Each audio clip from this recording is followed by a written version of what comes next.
Então, boa noite a todos, todos e todas, né? Eu me chamo Catiane Morales, psicóloga e represento o Núcleo de Gênero, Raça e Sexualidade da Subsede Sul do CRPRS. E vou mediar a mesa de hoje, intitulada Gêneros, Raças, Sexualidades, Olhares Interseccionais sobre o Suicídio. Essa atividade surge a partir do caminho já trilhado pelo Núcleo. Boa noite. Tendo em vista a realização do evento, Seminário de Saúde e Cidadania de Pessoas Trans, em janeiro deste ano, no qual evidenciou-se a importância e a necessidade do envolvimento de psicólogos e psicólogas nas discussões que envolvem a promoção de saúde e cidadania de pessoas e os marcadores de gênero, raça e sexualidade. Nesse sentido, fazendo valer as diretrizes e principalmente o segundo princípio fundamental presente no Código de Ética da categoria, este evento pretende não só dar continuidade à discussão, mas também instrumentalizar a categoria e ampliar seu arcabouço acerca da prevenção ao suicídio e do cuidado em saúde mental no âmbito de uma sociedade estruturalmente racista, sexista e intolerante à diversidade sexual e à identidade de gênero. Com base nesse cenário, propusemos o debate sobre o suicídio, porém, através de um olhar interseccional, levando em consideração as vivências atravessadas pelas interfaces entre gêneros, raças e sexualidades. Para isso, temos hoje como convidados a Miriam Cristiane Alves, psicóloga e conselheira do Conselho Regional de Psicologia do Rio Grande do Sul, professora do curso de Psicologia da UFPEL e do Programa de Pós-Graduação em Psicologia Social e Institucional da URGS. Mestre e doutora em Psicologia pela PUC-RS, coordenadora do Núcleo de Estudos e Pesquisa ELECO, Agenciamentos Epistêmicos Antirracistas e Decoloniais. E o Diego Soares, formado em Psicologia e mestrando em Psicologia Social pela Universidade do Estado do Rio de Janeiro, onde estuda banzo e os processos de subjetivação de pessoas negras a partir do diálogo entre literatura e religião e psicologia. Já agradeço de antemão a disponibilidade dos convidados e a presença de todos, e gostaria de passar a palavra inicialmente para o Diego. Pode ser? Pode ser sim, Catiane. Obrigado. Eu só queria saber como eu compartilho. Apresentar, tá? Ok, beleza. Tudo certo? Obrigado, Catiane.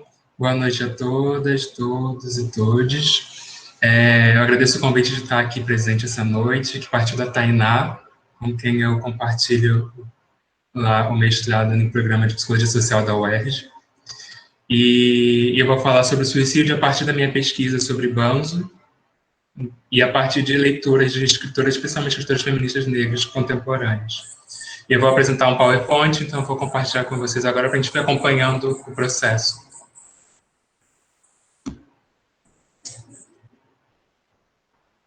Deixa eu só abrir aqui rapidinho.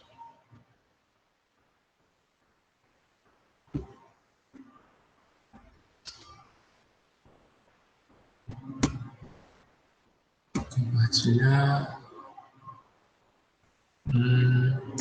Catiane, sabe como faz para compartilhar alguma coisa que não está nas três opções disponíveis?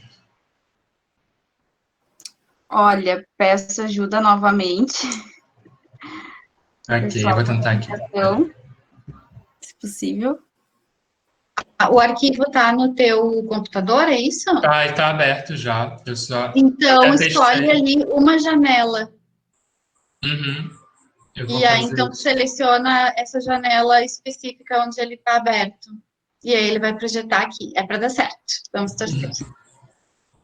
Beleza, obrigado.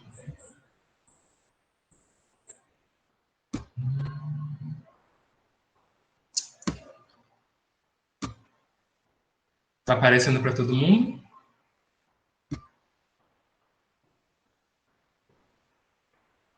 Sim. Então, beleza. Vamos seguindo aqui. Bom, eu vou falar sobre o tema de suicídio a partir da perspectiva interseccional, a partir da minha pesquisa, que é sobre Banzo. Minha pesquisa se inicia na monografia onde eu estudei depressão e raça e literatura. E aí, no mestrado, eu decido investigar esse fenômeno do banzo, que tem suas raízes no período colonial brasileiro. E eu vou trazer de início algumas dos escritos, dos estudos da época, principalmente do século XIX, que tentavam analisar essa enfermidade chamada banzo. Aqui eu começo. Raça informa classe, classe informa raça, da Angela Davis, presente no livro Mulheres, Raça e Classe. A minha pesquisa chama As Trajetórias Possíveis do Corpo Banzeado, Desdobramentos e Narrativas de Autoria Negra. Nessa pesquisa, eu investigo o banzo a partir da literatura de 4 autoras negras, Carolina Maria de Jesus, Conceição Evaristo, Cidinha da Silva, e os livros analisados, na verdade, é um conto chamado A Escrava, da Maria Firmina dos Reis, que ela escreveu em 1887, onde ela analisa a história de uma escravizada fugida e todo o seu sofrimento diante dos horrores da escravização. Aí eu parto para Carolina Maria de Jesus, em Diário de Betita, publicado em 1982 em francês e depois publicado no Brasil, onde ela narra a sua infância até chegar à fase adulta, onde ela parte para São Paulo. Então, ela narra todo o seu percurso pelo interior de Minas e São Paulo. E os seus interditos, os interditos que ela sofre devido ao racismo, ao sexismo. E aí, outro livro que eu estudo é o da Conceição Evaristo, com Cia Vicêncio, onde também fala sobre desencontro de corpos negros em frente a enfermidades e sofrimentos emocionais. E então, com Cidinha da Silva agora, em 2019, no livro Um Eixo em Nova York, no conto I Have Shoes for You, eu tenho essa paz para você. E também fala de um encontro entre duas personagens negras. Eu parto da literatura porque eu acredito que a literatura tem um potencial de explicitar algumas questões presentes no nosso país, na nossa vivência, quanto pessoas negras, quanto pessoas racializadas, que não são encontradas ainda na academia devido a movimentos de epistemicídio racista. Então, a relação entre banzo e suicídio no início do projeto colonial brasileiro. Uma das autoras que mais estuda banzo é uma psiquiatra chamada Ana Maria Oda. Ela publicou alguns artigos na Revista Latino-Americana de Psicopatologia Fundamental. Nesses artigos, eu destaco principalmente 3 autores, homens, não brasileiros, brancos, que fizeram em seus estudos um apanhado descritivo sobre o que eles entendiam como fenômeno do banzo. O Joseph François Xavier Singot, ele escreve o Tratado do Crime das Doenças do Brasil e publica na França em 1844. Nele tem uma seção chamada Geografia Médica, onde tem uma subseção chamada Doença dos Índios e Doença dos Negros. Entre as diversas doenças dos negros que ele destaca, 2 são devido ao tráfico transatlântico, a esse percurso no navio negreiro até chegar às terras brasileiras, principalmente o escorbuto e a disenteria. E ele também fala da caquexia africana, que era a perda de músculo e tecido adiposo e massa óssea, devido à ingestão de terra. E sobre isso eu vou voltar mais à frente. E as enfermidades mentais, ele narra principalmente o banzo, mas era comum na época não acreditar que corpos negros, pessoas negras, teriam enfermidades mentais, tirando a idiotia. Então, ele não se investigava enfermidades mentais em pessoas negras. Ele traz, a partir de suas observações, o banzo como uma enfermidade mental que acometia pessoas negras. Ele define banzo como mortes lentas, espécie de concepções produzidas pela inanição e devidas a uma causa moral. E por causa moral, ele quer dizer nostalgia da terra natal e o ressentimento causado por castigos injustos. Banzo, então, parece ser a causa principal de um estado melancólico que leva ao suicídio.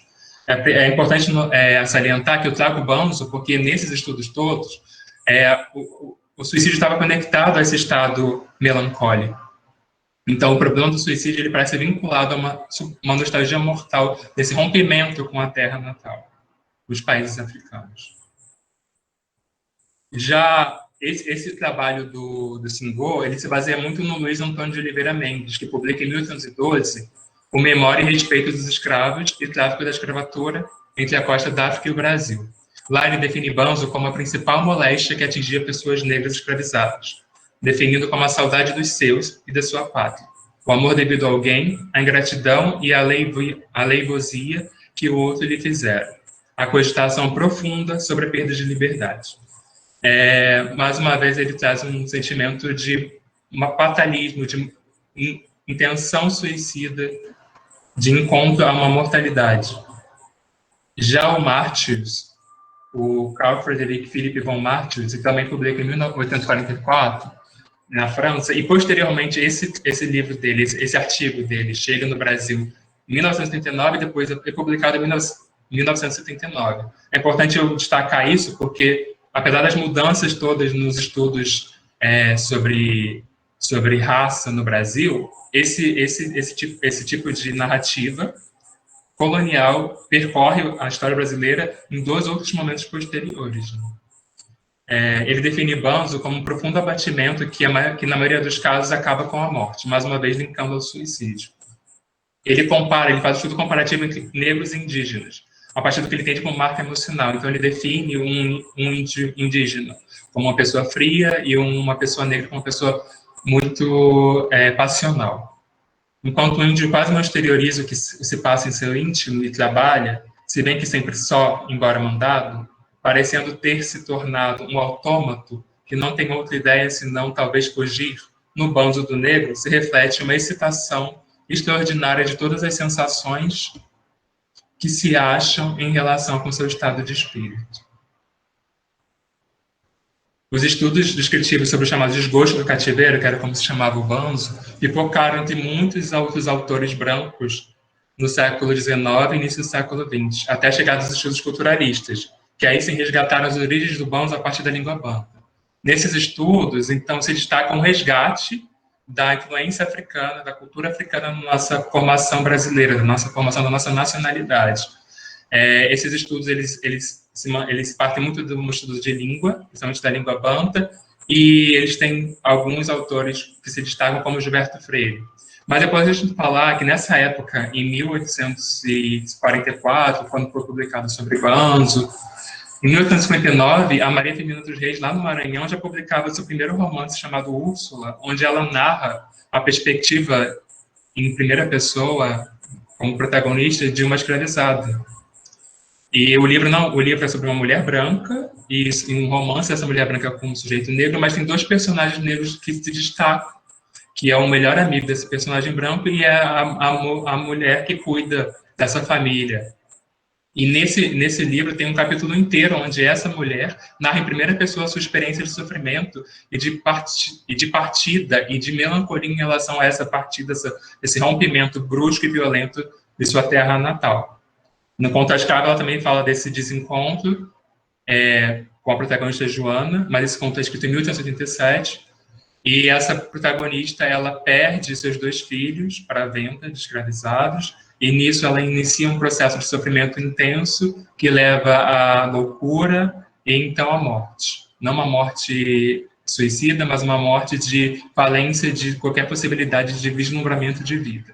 Eu saliento que esses 2 livros foram escritos nesse mesmo tempo, porque para a gente poder ter uma perspectiva de que por que a literatura me chega como um lugar de destaque? Porque, ao mesmo tempo que estavam se produzindo cientificamente estudos que enxergavam o negro não pela sua subjetividade, mas como objeto, esses livros, por autora negra, que é Maria Firmina dos Reis, eles falam de um outro lugar, reivindicando essa subjetividade.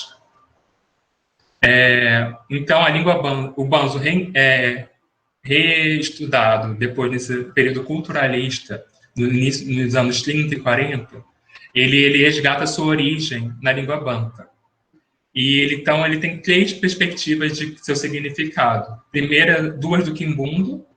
A primeira, Mibanza, que vem lá do Mibanza, Congo, que era a capital do antigo reino do Congo. Era uma capital cosmogônica. Era a capital onde ficava o reinado do reino do Congo, e era onde também ficava toda a perspectiva cosmogênica, toda a perspectiva espiritual dessa etnia. E então é por isso que o Mibanza, ele referencia o banzo como uma aldeia, como coletividade. E talvez por isso o significado de retorno a algum lugar, retorno a esse lugar sagrado. E o Quimbundo também, Mibonzo, pode também ser uma derivação do banzo, que significa saudade e paixão, e mais uma vez ele se remete a essa perspectiva de nostalgia. Mas ainda tem uma apreensão do Kikongo, Mibanzo, que é traduzida como pensamento. Todos esses debates sobre banzo, eles não encontram muito destaque fora dessa área da psiquiatria e dos estudos da época colonial brasileira, quer dizer, do primeiro momento colonial brasileiro. Então, eis que em 1933, Gilberto Freire publica Casa Grande Senzala. E ele é um livro que tem uma proposta política de integração da cultura africana na sociedade brasileira. Então, ele tem uma perspectiva de conciliação, onde é desse livro que surge o mito, chamado hoje mito da democracia racial. Mas perto do fim do livro, ele fala quase como uma nota de pesar sobre o banzo. E escreve assim: mas não foi toda de alegria a vida dos negros, escravos dos ioiôs e das iaiás brancas. Houve os que se suicidaram comendo terra, enforcando-se, envenenando-se com ervas e potagens de mandingueiros. O banzo deu cabo de muitos. O banzo, a saudade da África. Houve os que de tão banzeiros ficaram lesos, idiotas. Não morreram, mas ficaram penando. E sem achar gosto na vida normal, esfregando-se a excesso, entregando-se a excessos, abusando da aguardente, da maconha, masturbando-se. Esse resgate do banzo como algo indigesto, né, quase como uma enfermidade que fala desse processo de violência do corpo negro, ele vem só no final como nota de pesar, porque não faz sentido nessa lógica da democracia racial. Quando ele fala que, eu falei que a gente ia voltar na questão da caquexia africana, que é a morte por ingestão de terra. Essa é uma prática suicida de muitas pessoas escravizadas na primeira época colonial brasileira. E para evitar que seus escravizados se suicidassem, era usada a máscara de Flandres, que era uma máscara, como vê nessa imagem, que corre muito, que era uma máscara que tapava a boca da pessoa escravizada, que a impedia de não comer, não só de não comer a terra, com o intuito de se matar, mas não comer a comida do branco, do seu senhor, e a não falar, a não protestar contra os castigos e violências a que eram infligidas. Então, esse dispositivo de agressão e de castigo, ele impede, ele fica entre o não falar, o não comer e não se matar. Visto que o suicídio talvez pareça como um problema nesse período colonial, porque o corpo negro não era visto como um ser com subjetividade, era visto como uma propriedade, como uma matéria de trabalho, como um material de trabalho. Então, a sua perda significava perda financeira. Então, não se matar vem desse lugar, né? Não de um lugar de cuidado. E essa pessoa que está sendo representada na imagem é a Anastácia, uma escravizada de onde surgem muitas lendas, que esse desenho foi feito em 1818, 1817, e ela sofreu esse castigo, essa punição, não por motivos certos, mas por alguns motivos, como reivindicação acerca de seus castigos infligidos, e muitas outras possibilidades. Mas acreditava-se que essa escravizada possuía poderes espirituais muito fortes de cura. Então, após a sua morte, ela foi considerada uma santa por outras pessoas escravizadas. E no 80º aniversário da abolição aqui no Rio de Janeiro, na Igreja do Rosário, aqui no Centro da Cidade, ela foi exposta essa imagem. E essa santa foi revisitada e alçou um lugar de destaque, ainda que com a máscara presente. Aliás, ela morreu de tétano causado por esse colar de ferro pesado que ela usava no pescoço. Eu sigo por esse caminho do banzo e venho até aqui, até a contemporaneidade, entendendo que o projeto colonial ele perdura, ele permanece. Então, eu trago um autor chamado Paulo Vitor Navasconi, que estuda vida, adoecimento e suicídio, e tenta pensar o racismo na produção do conhecimento sobre jovens LGBTs negros. Jovens negros e negras LGBTIA+. Então, ele faz uma revisão bibliográfica em bancos de dados online, esses que estão expostos aí, Ele tenta buscar se existe uma produção de conhecimento que abarque essas singularidades em conexão. Ele faz uma pesquisa que combina alguns termos, como jovem negro, negros e suicídio, raça e suicídio, raça, suicídio, gênero. Ele tenta buscar, a partir dessas conexões, desses termos, se existe produção de conhecimento sobre esse sofrimento. Então, ele combina e recombina os temas até encontrar 85 estudos que interessam para o debate que ele se promove. E a pergunta que movimenta esse trabalho é: jovens negros LGBTIs se suicidam? Se eles se suicidam, por que não aparece no trabalho, nesses trabalhos? Porque dentre os quase 2.000 trabalhos que ele conseguiu, só 85 conseguiram contemplar, não de maneira total, mas cada um contemplando algum ponto do que ele gostaria. Então, por que os corpos negros e negras LGBT e a mais, suas histórias, não aparecem nos discursos científicos da suicidologia? A gente volta na Organização Mundial, a gente vai até a Organização Mundial da Saúde saber quais são esses fatores de risco, se eles abarcam raça, gênero, sexualidade. Então, a Organização Mundial da Saúde estabelece fatores de risco, dentre os quais modificáveis e não modificáveis, e fatores de proteção na prevenção do suicídio. Os principais fatores associados ao suicídio são tentativas anteriores, doenças mentais, como depressão e abuso de álcool e drogas, ausência de apoio social, histórico de suicídio na família, forte ação suicida, eventos estressantes e características sociodemográficas. Nessas características podemos encontrar idade, gênero, etnia, raça, orientação sexual, classe, pobreza, desemprego ou baixo nível educacional. E os fatores de proteção que a organização elenca são apoio da família, envolvimento na comunidade, integração social, crença religiosa, cultural ou étnica, acesso a serviços e cuidados de saúde mental. Aí eu volto para o Navasconi, que dentre os 85 estudados, 37 associavam suicídio e gênero, ou seja, 37 estudos conseguiam fazer essa intersecção entre suicídio e gênero, 15 entre suicídio e raça, mas nenhum deles entre suicídio, gênero e raça. Esse estudo foi feito em 2018, ou seja, os dados coletados até, acho que em 2016, que ele coletou esses dados. A maior parte deles corresponde à área da psicologia, eram 30, seguidos de ciências sociais, enfermagem e medicina. Porém, a maioria desses estudos, eles iam por um lado biologizante, eles tinham uma abordagem biologizante e da psiquiatria sobre o sofrimento que levava ao suicídio. Ou seja, elencava-se enfermidades psíquicas, transtornos mentais, como transtornos emocionais, como a depressão, como a causa principal e sobreposta a todas as outras do que levava uma pessoa a cometer suicídio. Ou seja, por mais que tivessem dados sobre raça, ou sobre gênero, sobre sexualidade, o que preponderava era a questão de uma enfermidade, de uma depressão ou de alguma outra enfermidade psiquiátrica. Navasconi reconhece a ausência e invisibilização do sofrimento da pessoa negra, LGBTI, negra e LGBTI. Ele aponta algumas causas disso, e dentre elas, o que se destaca é a do não preenchimento da categoria raça e etnia dos prontuários médicos, por uma percepção de senso comum de que esse não é um dado relevante do sofrimento suicida.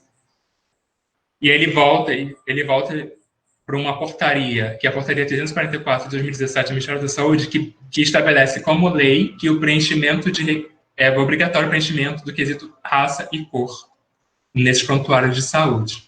O que leva uma pessoa a não preencher esse dado que seria tão relevante para o nosso entendimento e para o nosso entendimento do que se o suicídio, nessa perspectiva interseccional, ele abrange também pessoas negras, pessoas LGBTs e pessoas que combinam sua raça, seu gênero e sua identidade e sua orientação sexual.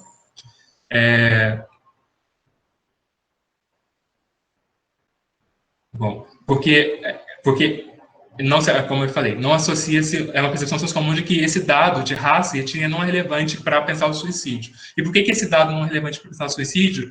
Faz com que a gente retorne à produção de conhecimento sobre suicídio. Que tipo de conhecimento é produzido sobre suicídio? Que corpo é esse que sofre e pode levar ao suicídio? Os estudos do Navasconi, eles têm um impasse. Em um artigo, aparece como a raça branca como um fator de risco para o suicídio, porque a maioria dos corpos que cometem suicídio são corpos brancos de homens brancos. Porém, um outro estudo revela que não, que a maioria dos corpos que cometem suicídio são corpos de jovens negros, gays. Então, esse descompasso, ele se dá pela ausência de produção de conhecimento sobre isso, que interseccione essas categorias de opressão. O apagamento da pessoa que tem uma raça, ou nenhum gênero, uma ou nenhuma sexualidade, dos estudos da suicidologia, reflete a primazia de um saber-poder que se pretende universal e que, para tanto, fala de um sujeito universal. A partir dos estudos sobre o comportamento suicida, é sabido que esse fenômeno é multideterminado, mas na prática, verifica-se a predominância e a sobreposição de um fator em relação aos demais fatores possíveis constituintes no que se refere ao comportamento suicida. E esse fator predominante é a questão da enfermidade prévia, da depressão ou de alguma enfermidade psiquiátrica. E os estudos interseccionais, eles vêm nesse resgate de uma possibilidade de entendimento que vislumbra, que dê visibilidade a esses corpos ignorados pela ciência. O conceito de interseccionalidade foi cunhado por Kimberly Williams Crenshaw, no âmbito das leis antidiscriminação nos Estados Unidos. Ela, uma mulher negra, estudava a discriminação sobre a mulher negra norte-americana.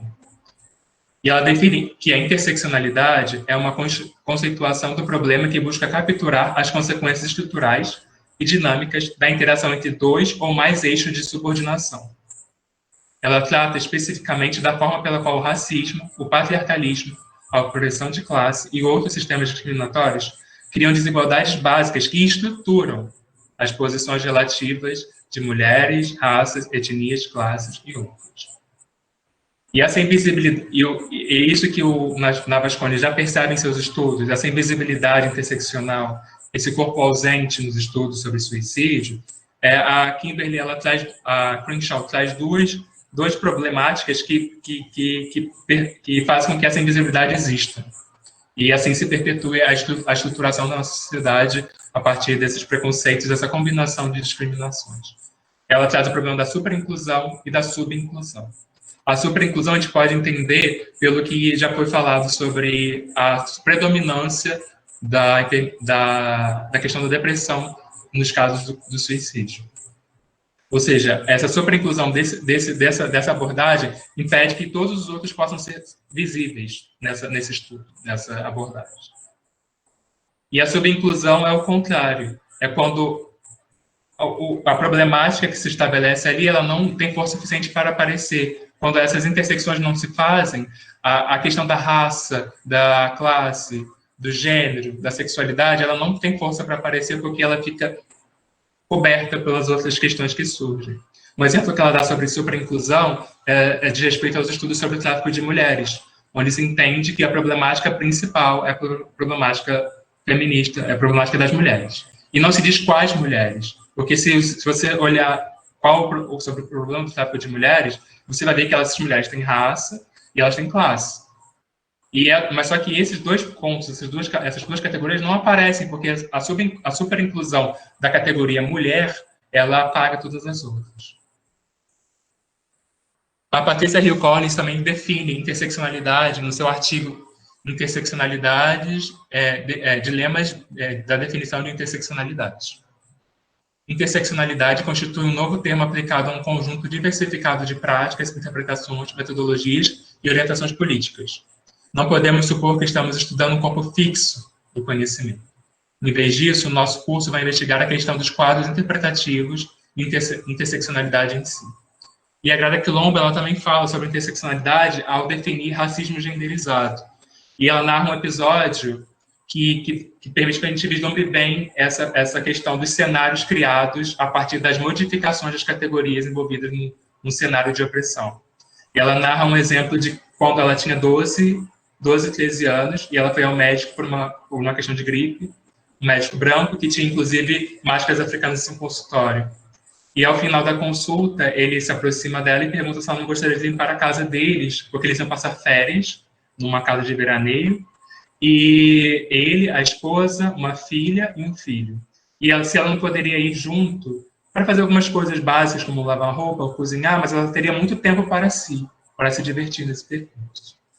Ela se sente super invadida por isso que ela chama de irracionalidade, que é como ela define o racismo, e ela começa a fazer um exercício de mudar esses personagens da história. Se ela fosse uma menina branca, como se daria essa problemática? Se ela fosse um homem negro, um menino negro, e se ela fosse uma menina branca, ou se ela fosse um menino branco? E depois ela muda esses cenários, ela vai mudando cenários e vendo como que essas opressões se dariam. Esse exercício faz com que ela defina o que seria o racismo genderizado. E ela diz assim: formas de opressão não operam em singularidade, elas se entrecruzam. O racismo, por exemplo, não funciona como uma ideologia e estrutura distintas. Ele interage com outras ideologias e estruturas de dominação, como o sexismo. Ela afirma que não tem como você estudar gênero separando raça. Todo gênero institui uma raça. Não existe um descolamento possível dessas duas categorias.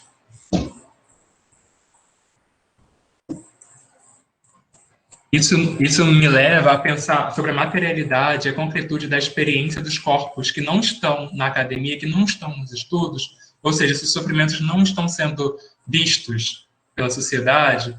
E se isso acontece, existe uma política, uma forma de organização, uma estruturação na sociedade que permite que esses corpos possam sofrer, possam ser aniquilados. E por isso eu recorro ao Achille Mbembe e a sua definição de necropolítica. Ele faz esse estudo a partir do conceito de biopoder de Foucault, que fala sobre a economia de vida. Então, ele define racismo é, acima de tudo, uma tecnologia destinada a permitir o exercício do biopoder, este velho direito soberano de matar. Na economia do biopoder, a função do racismo é regular a distribuição da morte e tornar possíveis as funções assassinas do Estado. Segundo Foucault, essa é a condição para a aceitabilidade do fazer morrer. E a gente vai até os dados do Atos de Violência de 2019, que se remetem em 2017, e ele constrói a figura que hoje no Brasil é a que mais morre por causa de violência, por causa de homicídio. Se você é um homem jovem, solteiro, negro, com até 7 anos de estudo, e que esteja na rua nos meses mais quentes do ano, entre 6 da tarde e 10 da noite, você tem mais probabilidade de morrer assassinado. Este é o perfil dos indivíduos com mais probabilidade de morte violenta intencional no Brasil. Os homicídios respondem por 59,1% dos óbitos de homens entre 15 e 19 anos no país. Eu trago esses dados, e nessa parte eu vou trazer esses dados mais concretos e absolutos, são dados absolutos que eu vou trazer aqui, para tentar entender como é que essa ausência de uma abordagem que interseccione essas categorias permite que essas categorias quando interseccionadas, quando essas opressões e discriminações são combinadas, permite que elas possam estar mais disponíveis à morte. E para pensar o suicídio como esse lugar onde você não tem o direito à vida estabelecido premeditariamente, pregressamente. O ato de violência ele segue analisando os homicídios de homens, negros e não negros. Então, aqui eu fiz comparativo de 10 anos. O que mudou em 10 anos dos homicídios de homens não negros? Em 2007 eram 13.149. Em 2017 eram 13.187. Um aumento absoluto de 0,28% de homicídios. Ou seja, uma estabilidade nesses homicídios dos homens não negros. Já os homicídios dos homens negros, em 2007, era 28.468 homens. E em 2017, passou para 46.217 homens mortos, negros. O aumento foi absoluto de 62,34%. Os homicídios de mulheres não negras, em 2007, era de 1.518. Já em 2017, era de 1.544. Um aumento absoluto de 1,71%. Já o de mulheres negras em 2007 era 2.049 e passou em 2017 para 3.288, um aumento de 60,46%. O Grupo Gay da Bahia ele também faz um trabalho há 39 anos, 40 anos, muito importante, que é o Relatório Anual de Mortes LGBTI. Em 2019, as mortes violentas contra LGBT, em 2009, as mortes violentas contra LGBT eram 199. Em 2019, eram 329. Bateu o recorde de 2017, 445 mortes. É importante salientar que esses dados que o Grupo Gay da Bahia coleta, eles são dados muito difíceis de serem coletados, mais uma vez pela subnotificação e não notificação dessas mortes.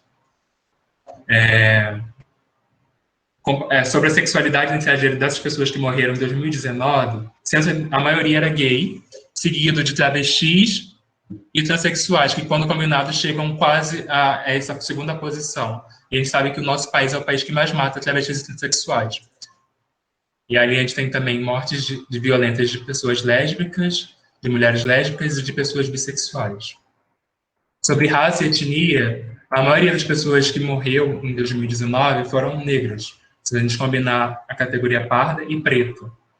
Mas a gente percebe também que 86 pessoas não têm identificações, mais uma vez, a não identificação da raça, da etnia daquele corpo.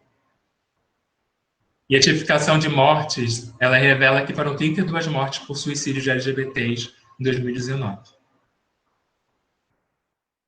Entre os suicídios também tem uma tipificação, foram 12 homens homossexuais, 9 pessoas transexuais, 7 mulheres lésbicas e 3 travestis.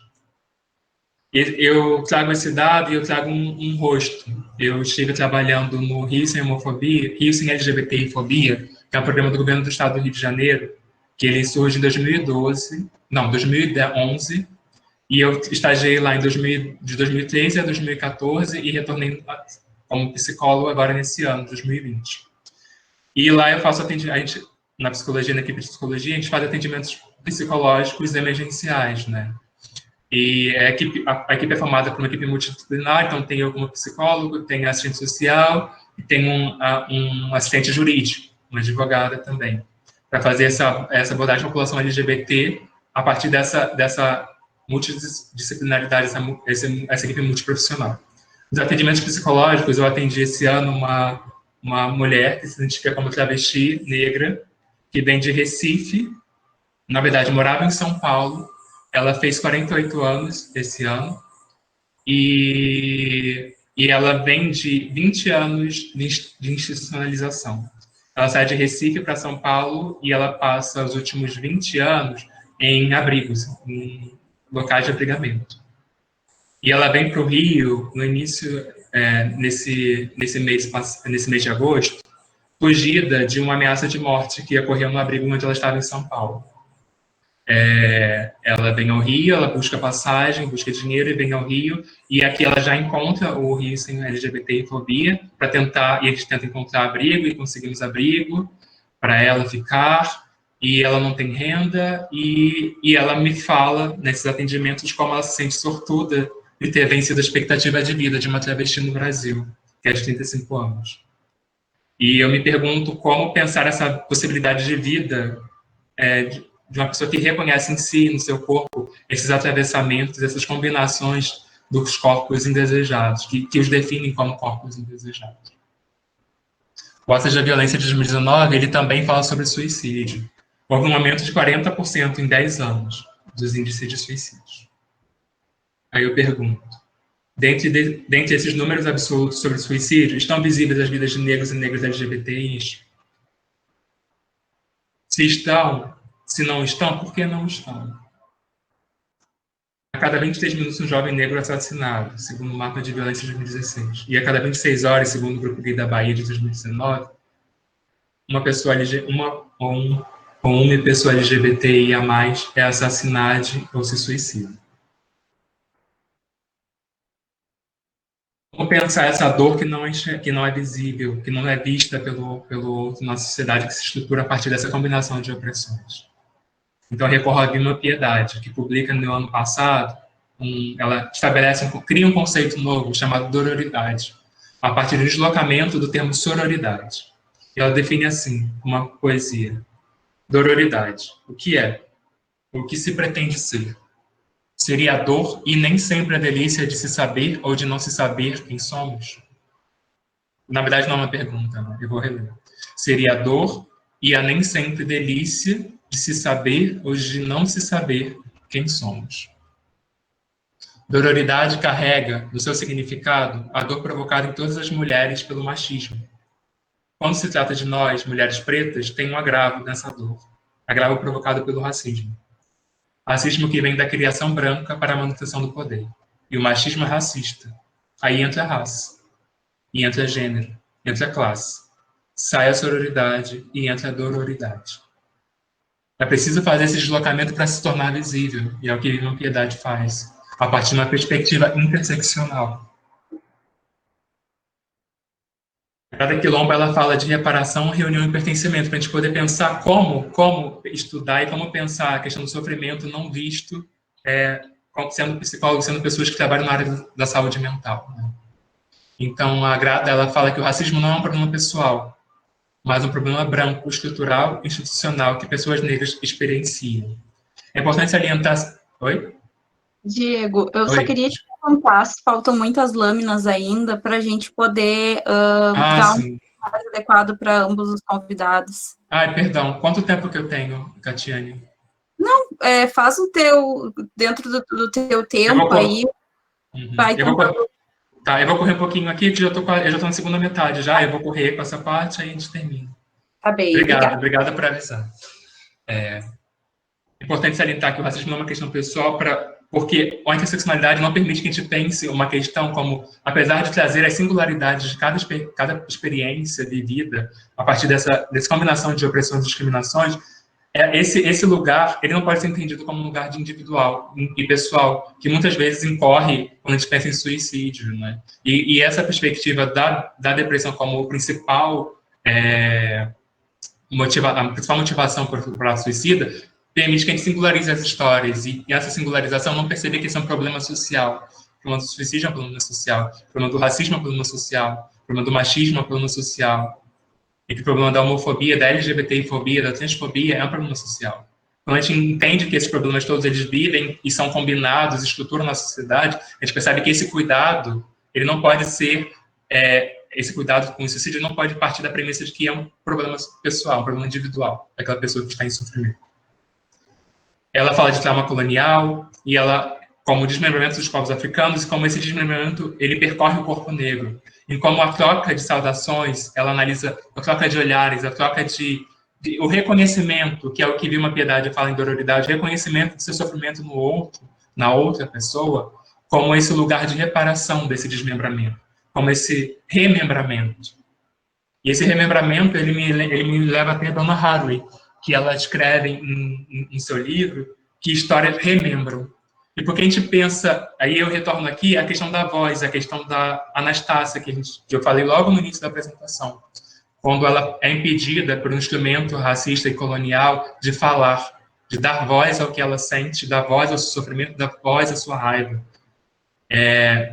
E quando a gente pensa que as histórias elas têm esse poder de reparação, a gente entende que a escuta ela precisa ter esse poder de atentar para essa interseccionalidade que existe naquelas histórias, para pensar como essas histórias elas são percorridas nessa estrutura social.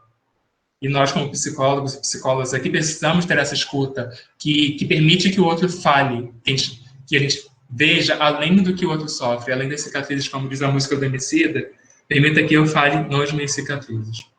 Então, retorno à voz e à descolonização do saber. Esse deslocamento do saber-poder da margem ao centro. Saber-poder que muitas vezes ele se constitui a partir de um saber, de um discurso médico, principalmente quando a gente estuda a sociologia, desse deslocamento desse saber médico e saber-poder médico para um saber que permite a visualização dessa perspectiva interseccional sobre as opressões sofridas pelas pessoas em sofrimento, para que aqueles sofrimentos existam e sejam reconhecidos. Interseccionalidade como prática de cuidado com a multiplicidade das experiências. Se o suicídio é um problema multifacetado, a prática de cuidado precisa dar conta dessa multiplicidade. Interseccionalidade é uma sensibilidade analítica, uma maneira de pensar sobre a identidade e sua relação com o poder. Articulado originalmente em favor de mulheres negras, o termo trouxe à luz a invisibilidade de muitos cidadãos e cidadãs dentro de grupos que o gênero indicam como membros, mas que muitas vezes não conseguem representá-los. E aqui eu falo também de movimentos de militância também. Essa questão da superinclusão, ela percorre não só as estruturas, as instituições como a academia, como os hospitais, mas também a própria militância, quando ela elege e elenca uma categoria como gênero, raça ou sexualidade como a categoria chefe, a categoria que comanda e que as outras ficam apagadas. A interseccionalidade deu a muitas dessas pessoas uma forma de destacar as suas circunstâncias e lutar por visibilidade e inclusão. E aqui eu retorno à Anastácia a partir de uma intervenção artística de um artista negro aqui do Rio, chamado Yuri Cruz. Ele constrói um monumento à voz de Anastácia. Na foto a gente pode ver o afresco, onde ele escreve a palavra voz, e nesse afresco, ao lado do afresco, existe um quadro exposto com um santinho, são esses papeizinhos que a gente dá, geralmente ligados à Igreja Católica, que são os papeizinhos em relação a um santo. E tem esse santinho da Anastácia. Só que essa Anastácia ela teve uma modificação. Ela é livre, ela pode falar, e ela não tem sua máscara de Flandres impedindo a sua fala. E ele traz atrás desse santinho uma oração, que eu vou ler aqui para terminar a minha fala. Oração à Anastácia Livre. Festas dias 12 e 13 de maio. Comemora-se todos os dias 12 e 13. Se você está com algum problema de difícil solução e precisa de ajuda urgente, peça esta ajuda à Anastácia Livre. A oração. Vemos que algum algoz fez da tua vida um martírio, brilhantou tiranicamente a tua mocidade. Vemos também no teu semblante macio, no teu rosto suave e tranquilo, a paz que os sofrimentos não conseguiram perturbar. Isso quer dizer que a sua luta te tornou superior, conquistaste tua voz, tanto que Deus levou-te para as plânuras do céu e deu-te o poder de fazer curas, graças e milagres mil a quem luta por dignidade. Anastácia, és livre, pedimos-te, roga por nós, proteja-nos, envolve-nos no teu manto de graças e com teu olhar bondoso, firme e penetrante, afasta de nós todos os males e maldizeres do mundo. Monumento à voz de Anastácia por Yuri Cruz, 2019. Obrigado, gente.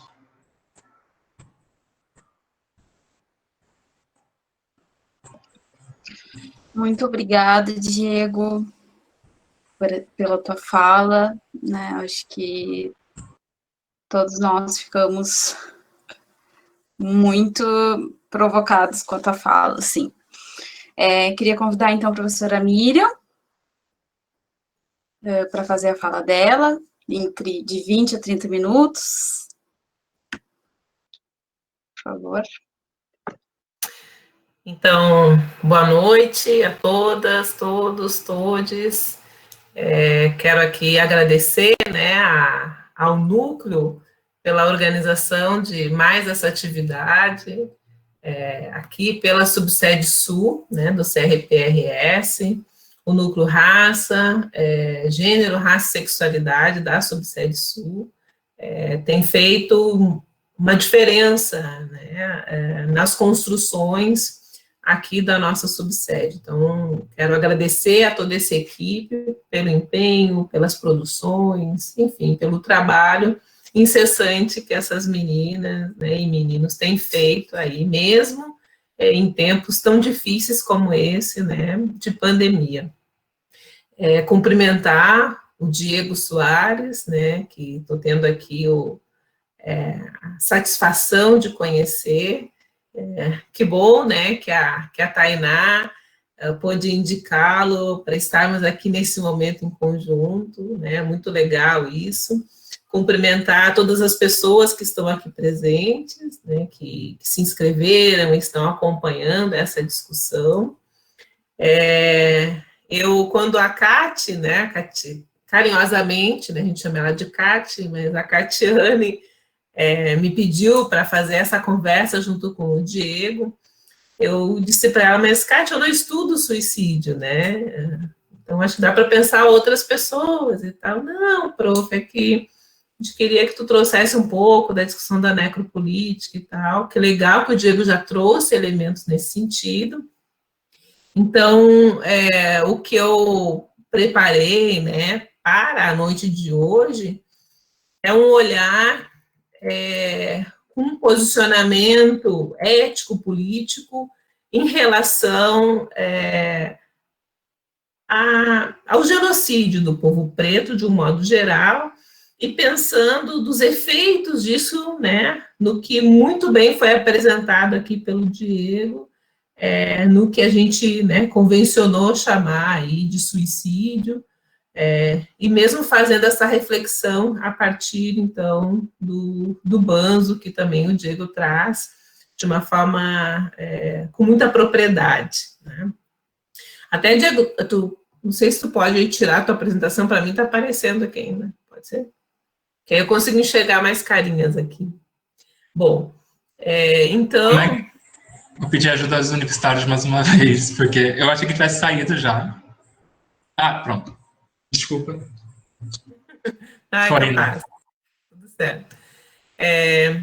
Então, para iniciar, né, a conversa, né, algumas coisas que eu preparei para hoje, eu achei importante explicitar a atual conjuntura da saúde mental brasileira, né? Quando a gente fala de suicídio, necessariamente a gente precisa também contextualizar que saúde mental é essa que nós temos, ou podemos deixar de ter, né, num período aí, que está sobre ameaças, né? Então, tem um retrocesso que vem a passos largos no que se refere ao cuidado em liberdade, no que se refere à reforma psiquiátrica, né, que construímos aí ao longo dos últimos anos. Então, importante marcar que o retrocesso na saúde mental, ela já vem aí no mínimo de 2016 para cá, e que se intensifica, né, no atual governo que nós temos hoje, ou no desgoverno que nós temos hoje. Então, por exemplo, ainda no governo Dilma, nós tivemos como ameaça a lei da reforma, um decreto que instituiu o Plano Integrado de Enfrentamento ao Crack e outras drogas e inseriu as comunidades terapêuticas. Aqui a gente tem, né, um primeiro processo de ameaça à política de saúde mental. Depois, na era Temer, além da emenda constitucional 95, enfim, que ataca todo o SUS, né, mas também teve uma portaria, que é a portaria 3.588, que vai alterar, né, a portaria 3.088. E no governo Bolsonaro, a nota técnica 11 de 2019, sim, aí ela vai produzir uma mudança significativa, né, na política de saúde mental, trazendo o quê? A estrutura do hospital psiquiátrico, a ideia, novamente, dos ambulatórios, das comunidades terapêuticas para RAPs, né? Por que eu estou fazendo essa introdução? Né? Eu entendo que o nosso povo preto, né, é aquele que utiliza, né, da RAPs e fundamentalmente dos diferentes equipamentos, serviços de saúde mental que constituem, né, essa RAPs.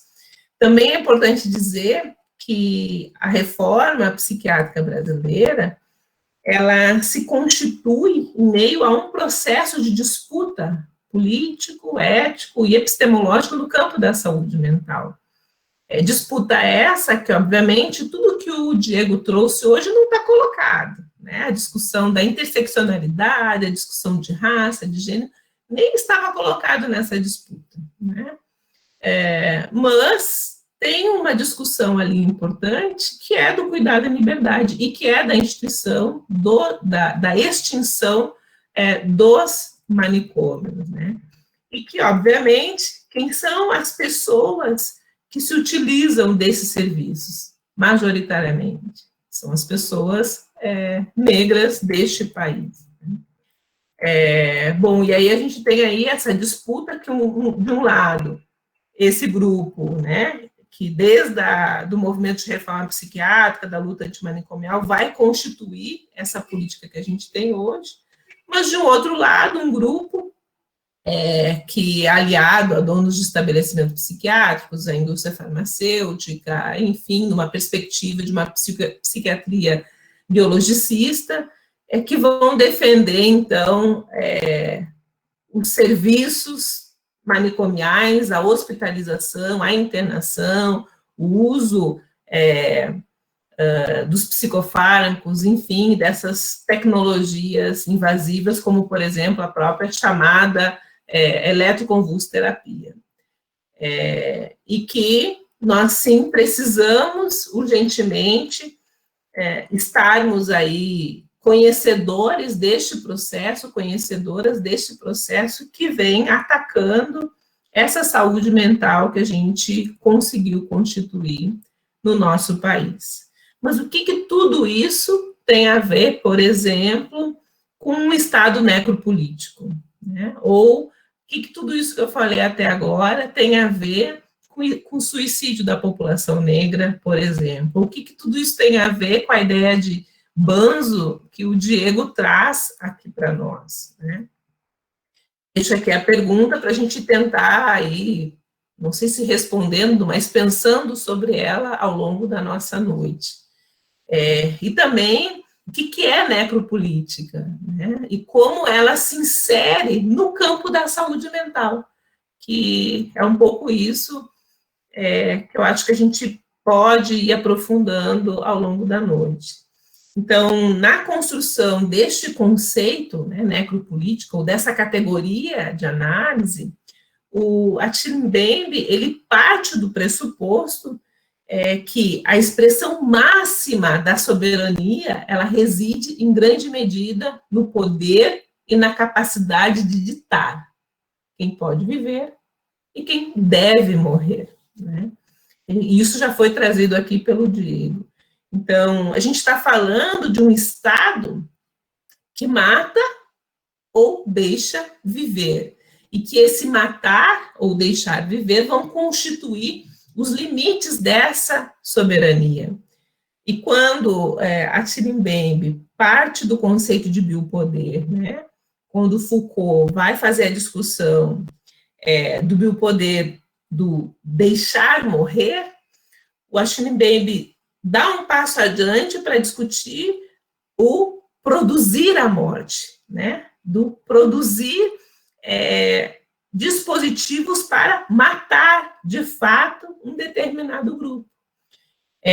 Então, é um pouco disso que a gente está falando. Vamos pensar o que o banzo, né, aquilo que o Diego trouxe aqui, o que é esse deixar morrer, pensando no banzo, mesmo utilizando a máscara do silenciamento, né, que tinha um propósito de não deixar morrer, mas como é que a gente amplia essa conceituação do deixar morrer, e o que implica a utilização dessa máscara quando ela está colocada numa perspectiva de mercadoria, de objetificação deste corpo, né?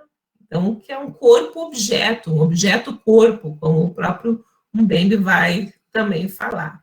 Então, estamos falando de uma soberania, né, dessa ideia de ser soberano, que para esse autor está relacionado com o exercer o controle sobre a mortalidade, exercer o controle sobre a morte, né, o matar um determinado grupo de indesejados, né, de indesejáveis, numa determinada população. Então, essa capacidade de definir quem importa e quem não importa, quem é descartável e quem não é descartável.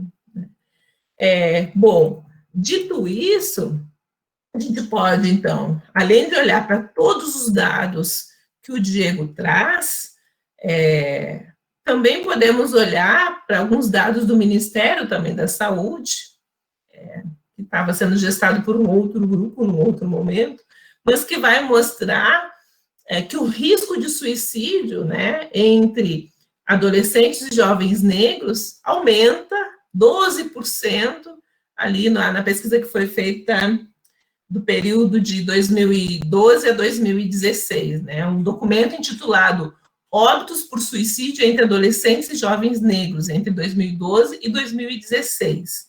E nesses dados, nesse estudo, então, que o Ministério da Saúde, então, encomendou uma universidade para fazer um grupo de pesquisadores e pesquisadoras, vai revelar, né, que os adolescentes e jovens negros têm maior chance de cometer suicídio no Brasil. Isso é revelador, né? Isso fala de tudo isso que o Diego traz, isso fala desse Estado necropolítico, né? E é algo que nós, no nosso cotidiano, né, de pretos e pretas, né, nas nossas comunidades, a gente vê isso, acompanha isso, né, mas que o Estado se coloca aquém, né, de uma problemática que está colocada e que ele mesmo produz, né, que o próprio Estado vai produzir esse genocídio, né, esse matar, essa possibilidade de matar esse outro indesejado. Neste documento também diz que o risco na faixa etária de 10 a 29 anos, né, foi 45% maior entre jovens que se, né, declararam pretos e pardos do que os brancos, por exemplo. Então, 45% maior do que aqueles que se autodeclararam brancos. Então, a diferença, ela é ainda mais relevante entre jovens e adolescentes negros, então, do sexo masculino. Ali, aquele dado anterior, falava dos jovens, né, como um todo. E quando a gente olha para o sexo masculino, isso aumenta em 50%. Né? E, agora, eu não tenho o dado, mas eu tenho a narrativa, inclusive de um aluno meu, que é um homem negro trans, que está extremamente preocupado com o suicídio dos jovens negros trans, né? Que não está nas estatísticas, mas que está nesse cotidiano, nisso que a gente vem acompanhando e observando, até porque talvez eles nem entrem nessa estatística, né, como homens trans. Então, tem aí, né, um dado que é importante da gente de nos debruçarmos sobre ele, mas que ele não aparece, ele está invisibilizado, enfim, né, nos grandes levantamentos epidemiológicos, enfim. Então, esse estudo do Ministério da Saúde, ele vai revelar que o maior risco de suicídio na população jovem negra, sim, está relacionado ao racismo estrutural, né, que vai causar maior sofrimento e adoecimento entre jovens e adolescentes negros e negras, né, quando comparado aos brancos na mesma faixa etária. E nesse estudo, né, desenvolvido pelo Ministério da Saúde, eu lembro que acho que ele foi lançado em 2018, final de 2018, início de 2019. Então, ele é importante, e juntamente com todas as outras informações que o Diego traz, para a gente pensar, problematizar, compreender o modo como o racismo, né, a ideia de raça e o racismo, eles vão operar no cotidiano da vida da população negra, das pessoas negras, tanto homens quanto mulheres negros, cis ou trans, mas quando a gente olha especificamente para determinados grupos, tem aí diferenças que são cruciais, que são importantíssimas. E aí a importância da intersecção, né, de raça, gênero e sexualidade, que o Diego também traz, né, muito bem aqui na sua apresentação. Então, quando olhamos para essa intersecção de raça, gênero e sexualidade, a vulnerabilização produzida pelo Estado, ela vai se acentuar, né? E o risco, então, né, do suicídio, ou o suicidado, né, que eu também aprendi isso com esse meu aluno, né, de que a narrativa de que ele foi suicidado, né? Por quê? Para tirar essa condição do suicídio como sendo algo totalmente individual. Não é individual, é algo que é produzido por esse Estado necropolítico, né, do não acesso a tudo, do silenciamento, da invisibilização, do não pertencimento, e assim por diante. Então, acho também que é extremamente importante, assim, a gente desnaturalizar algumas questões, porque sempre que a gente fala de suicídio, a primeira coisa que vem à nossa cabeça, né, é que, bom, foi a pessoa que cometeu o ato, né, e a gente não faz a reflexão, por exemplo, mais macro, né, de uma macro política, do quanto essa pessoa foi suicidada, que isso foi produzido, né, por esse estado necropolítico, né, no caso aqui da discussão que eu estou trazendo. Então, mesmo quando olhamos para o sentido do banzo no período colonial e olhamos para o suicídio da população negra nesse contexto, né, dessa colonialidade do poder, do saber, do ser, do gênero, da sexualidade, a gente sim pode e deve problematizar o quanto esse suicidar-se está vinculado com a produção dessa morte por esse Estado, né? E até porque a destruição de corpos negros, ela vem sendo produzida das mais variadas formas. E essa perspectiva de pensar o suicídio, me parece, né, que ainda ela carece de muitos estudos, e o Diego está aqui para, enfim, né, trazer um trabalho de extrema relevância que ele já vem desenvolvendo no mestrado dele, né? Mestrado, né, Diego? Bom, e aí a gente pode pensar, né, como eu disse antes, no não acesso a políticas públicas, no não acesso a políticas de saúde, no não acesso a direitos fundamentais, como moradia, saneamento, renda básica, no não acesso a uma escuta, a escuta das suas necessidades básicas, a escuta das suas demandas, das demandas e necessidades do povo preto, das pessoas pretas, de homens e mulheres pretos e pretas. E aí eu também vou usar aqui da Grada Quilomba, que vai trazer, né, o conceito de silenciamento como efeito do colonialismo. Então, que silenciamento é esse?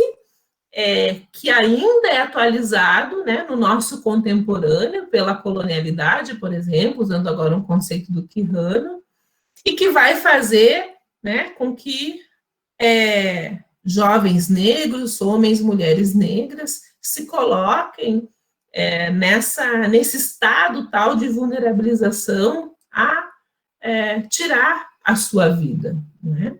Então, a Grada também, né, traz ali que, para serem impedidas, então, de falar, ela vai usar, então, a narrativa da máscara, né, como já foi trazido aqui, então não vou me repetir, e essa representação da máscara para o não ouvir, né, para o não escutar o que o outro quer dizer, para que negros e negros querem dizer, para que pretos e pretos querem dizer, se mantém até hoje, né? E aí, pensando, inclusive, em uma experiência bem legal que a gente teve o ano passado, antes da pandemia, trabalhando a escuta clínica com estagiários e estagiárias aqui da psicologia da UFPEL, ficou nítido, né, a importância da gente quebrar essas paredes dos nossos ouvidos, e principalmente, né, das pessoas brancas, no que se refere a esse sofrimento das pessoas negras, que muitas vezes, sim, ele está transversalizado ou estruturado pelos efeitos do racismo, né? E não conseguir escutar isso mais uma vez, vulnerabilizar essa pessoa, inclusive, a poder tirar a sua própria vida. Então, de novo, o que a gente não faz? O que o Estado não faz? E o que profissionais, né, psi, também não têm feito no sentido dessa escuta, né? Até porque quando eu não consigo pertencer, quando eu não tenho a possibilidade de pertencer, ou quando o meu pertencimento passa por um controle, como, por exemplo, da máscara, né? Que essa máscara, ela não precisa ser física, né? Tem diferentes formas dela ser apresentada, bom, isso me coloca nessa condição de invisível, né? De não ser. E se eu não sou, por que eu quero estar aqui? Por que eu vou permanecer aqui?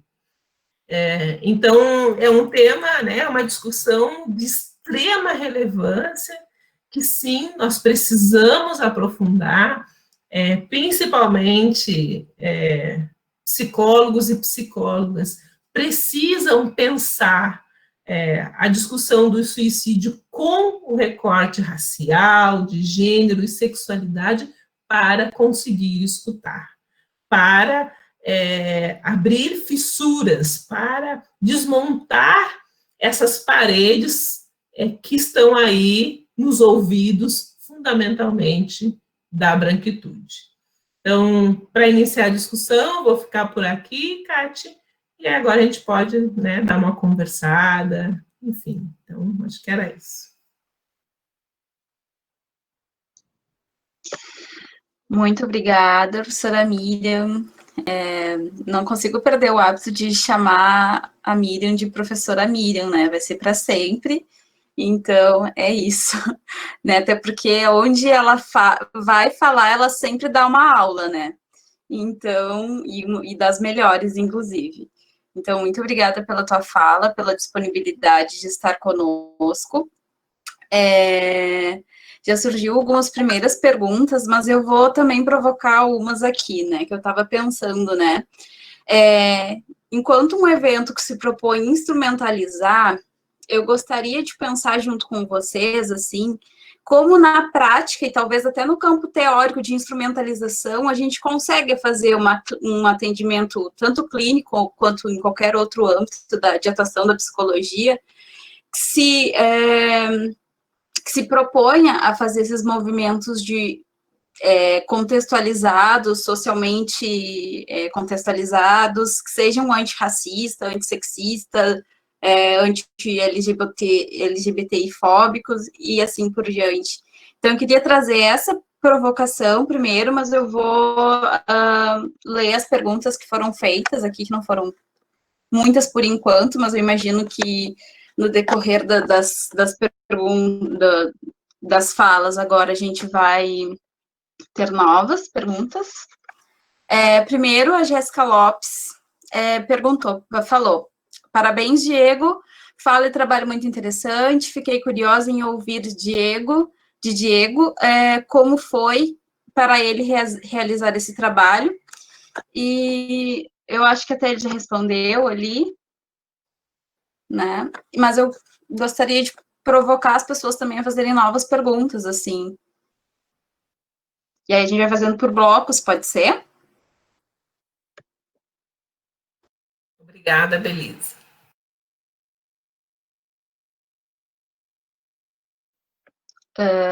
Vou deixar vocês bem à vontade para responderem, tá? Não sei qual dos dois gostaria primeiro. Queres começar, Diego?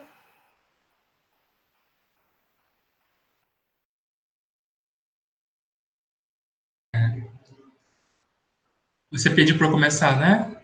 Foi isso? Você pode repetir as perguntas, por favor? A primeira pergunta, Catiane, foi você que fez, né? E a segunda foi sobre a minha pesquisa. Então, eu vou responder para a minha pesquisa e depois você me retorna a pergunta que você fez? Pode ser, não tem problema. A tua pergunta era sobre como... Isso, está ali no chat. Então, minha pesquisa ela surge da minha vivência pessoal, assim, da Umbanda e da minha vivência em casa. Minha avó falava muito do termo banzo, sobre banzear, sobre estar banzeada, e ele vem muito associado à questão de estar tonto, de estar num espaço ocupando dois lugares ao mesmo tempo, que é esse lugar entre a vida e a morte, que a espiritualidade Banta, a espiritualidade do Congo, ela fala muito que está remetida a Umbanda, né? Que é esse lugar da incorporação. Então, a minha curiosidade surge desse lugar primeiro, o que é isso, estar banzeado?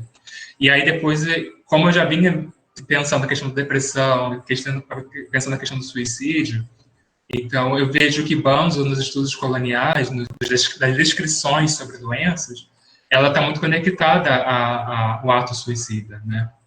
E aí eu me questiono sobre esse projeto colonial que faz com que, como a Miriam falou, que o corpo negro ele seja suicidado, né? Como a Miriam falou, e não cometa suicídio. É a partir daí que surge minha pesquisa, dessa minha vivência, e aí eu busco nessas autoras negras que eu falei, a Carolina Maria de Jesus, a Conceição Evaristo, a Cidinha da Silva e a Firmina dos Reis, Maria Firmina dos Reis, para me auxiliar, porque esses escritos, eles não são escritos desencarnados, né? São escritos completamente encarnados, escritos a partir de vivências delas, como mulheres negras na sociedade brasileira. Então, esses estudos são um lugar de primazia para o que eu me pretendo estudar, porque é um lugar que tem, de fato, um conhecimento que não está dentro da academia, não está no que eu pretendo ler. O Banzo não me contempla a perspectiva colonial sobre Banzo. E por que não se fala mais de Banzo? Eu também me pergunto. Ele é uma enfermidade colonial que ficou lá atrás. Isso parece reforçar a ideia de que o projeto colonial ele deixou de existir. Então, eu resgato o Banzo meio que para entender e para tentar tornar visível que essa perpetuação desse projeto colonial. Né? Pensar como o Banzo é essa enfermidade que tem uma raça. Né? Uma enfermidade que tem uma raça. Então, o que é isso? O que é? E a sua pergunta, Catiane?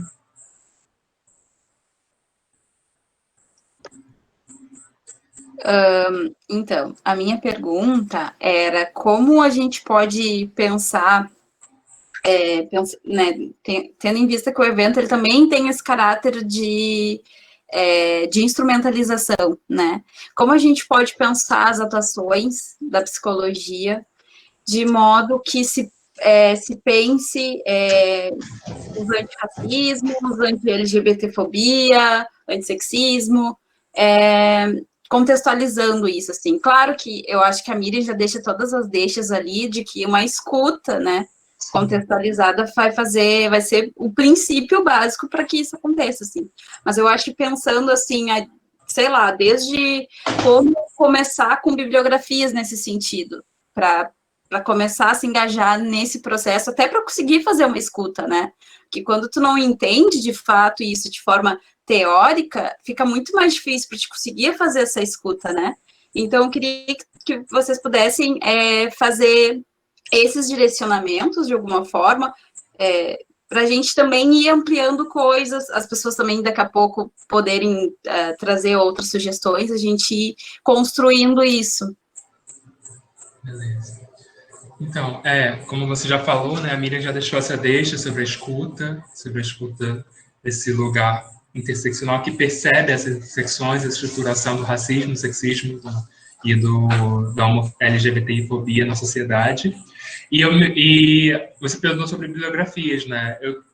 Bom, a gente falou aqui mais ou menos sobre duas pessoas, eu e a Miriam falamos sobre Grada Quilombo e sobre Batile Mimembe. Eu também trago a Bima Piedade, que está falando sobre dororidade agora.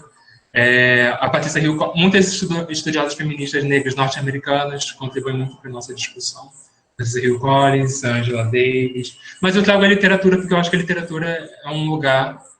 O que a Conceição faz com a escrevivência permite muito que nós possamos entender como é que se dá essa escuta, como é que se dá essa dor que eu preciso ouvir, como a Miriam falou. Para a pessoa, quando o sujeito colonizado fala, a dificuldade do colonizador é ouvir. A fala não é difícil, a fala está sendo feita, o problema é ouvir. Né? Como se dá essa escuta? Eu penso na literatura de Conceição Evaristo como uma literatura superpolítica que permite esse lugar, essa compreensão das subjetividades negras e femininas no Brasil e de construção desse lugar de sensibilidade de escuta, assim, talvez.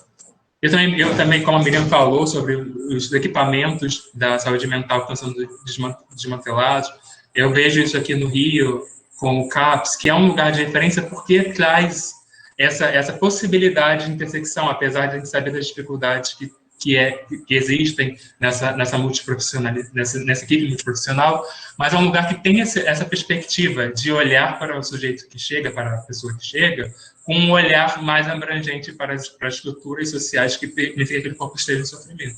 E quando você desmonta esses equipamentos, você fala de uma política de morte, de uma política necropolítica de quem deve morrer.